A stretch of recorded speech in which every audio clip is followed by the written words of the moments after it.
வணக்கம். தேசம் சிறப்பு செய்திகளுக்காக நான் உங்கள் ரேவதி குணால. பேரரசின் ஏற்பாட்டில் தேசிய திருமுருகன் மாநாடு கோலாகலமாக தொடங்கியது. பேரா மாநில அரசின் முழு ஆதரவோடு திருமுருகன் மாநாடு ஜூலை 25 சனிக்கிழமை சிறப்பாக தொடங்கியது. துணை என்பது வெறும் பக்தி முழக்கம் மட்டுமல்ல, அது ஓர் உயர்ந்த வாழ்க்கை தத்துவமாகும். வேல் நமக்கு தைரியத்தையும் தெளிவான சிந்தனையையும் வழங்குகிறது. மயில் நமக்கு பணிவையும் நிதானத்தையும் கற்றுத்தருகிறது. இந்த முருகன் மாநாடு இரவு 7 மணி தொடங்கியது. இந்த மாநாட்டின் தொடக்க நிகழ்வில் மாணவர்களின் படைப்புகளோடு சீர்காழி சிதம்பரம் இசை கச்சேரி கோலாகலமாக தொடங்கியது. அதில் பேரா மாநில தமிழ் பள்ளிகளின் தலைமை ஆசிரியர் கழக தலைவர் ஜெயக்குமாரின் உரையோடு தொடங்கியது.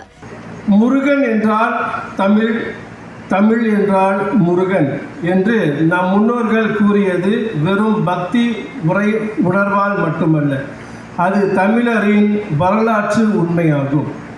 நக்கீரர் இயற்றிய திருமுருகாற்றுப்படை முதல் அருணகிரிநாதரின் திருப்புகழ் வரை, குமரகுருபரனின் பாடல்கள் முதல் பாம்பன் சுவாமிகள் அருளிய பாடல்கள் வரை முருக வழிபாடும் ஒன்றோடு ஒன்று பின்னி பிணைந்துள்ளன. ஔவையார் அரிது அரிது மானிடராய் பிறத்தல் அரிது என கூறியுள்ளார். அந்த வகையில் மனித பிறவி அரியது என்றால் அந்த பிறவியை அறத்தாலும் கல்வியாலும் உயர்த்தும் இன்னும் அரியது. அந்த பணியை செய்து கொண்டிருப்பவை நமது தமிழ் பள்ளிகளாகும்.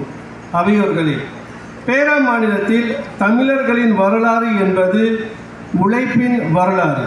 தோட்டப்புறங்களில் வியர்வை சிந்திய நம் முன்னோர்கள் தங்களது குழந்தைகள் தங்களை விட உயர வேண்டும் என்ற ஒரே கனவோடு தோட்டப்புறங்களில் தமிழ் பள்ளிகளை உருவாக்கினர்.